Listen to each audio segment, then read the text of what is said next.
One evening, as the sun was beginning to set, James was pulling a goods train along the main line. He was making excellent time, and the trucks were behaving well. He felt most proud of himself.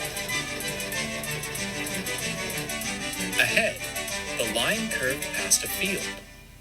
James knew that field well.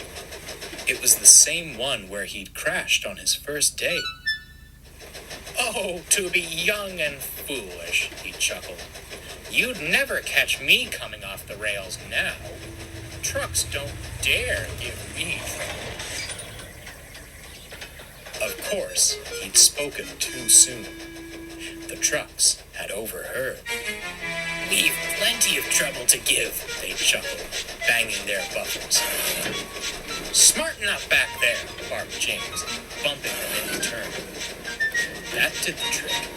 An old coupling broke. The last 3 trucks and the brake van came loose. James felt a jolt, but assumed it was another bump from the trucks, and carried on. The guard braked the trucks to a halt. He saw James speeding off down the line. "Oh, for pity's sake," he grumbled. He walked back to the last signal box, putting detonators on the rails as he went. The trucks, meanwhile, were delighted. "That'll teach him not to push us around," giggled one. "Why stop there?" smirked another. "He said we don't give him trouble, but we gave it. He said he'd never come off the rails. Let's prove him wrong. Wouldn't do that if I were you." Sat in the field nearby were more trucks. They were old and filthy, with rotting wood and rust all over. They lay broken and crooked amongst the dirt. "How'd you get there?" asked James's trucks. "Did the very thing you were scheming up," said an old truck. "That James was naive, let him think he had us under control, then struck. Poor fella's brake blocks caught fire, and we took care of the rest. Lovely crash it was," cackled an old truck, and the rest laughed hoarsely. "The cranes came," continued the first truck.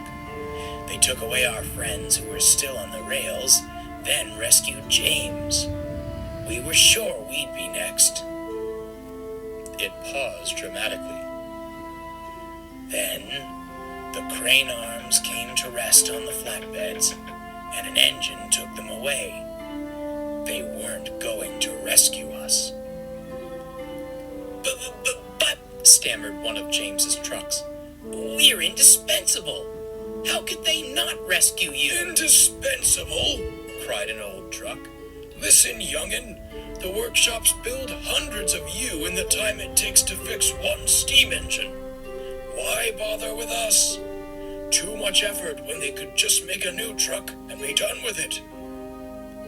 "So, if we crash," stammered James's trucks, "we'll be—" "Just like us," wheezed an old truck. "I'll never feel rails under my wheels again. If I've even got wheels left. Been buried in earth so long, who knows if they're still there." The old trucks laughed like hyenas. It sent chills through the frames of James's trucks. They were speechless.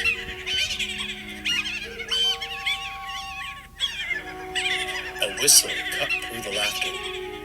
James had been flagged down at the station and sent back to retrieve the trucks. "Silly things," he grumbled, bumping them hard. "You could have caused an accident." We're sorry, James," they quivered. James was quite taken aback. The guard fastened the coupling, and he puffed off without another word. His trucks looked back at the field and shuddered as they were pulled away. The old trucks fell silent, watching the train disappear on the horizon. They hoped the young ones heeded their words and wouldn't make the same mistake they had.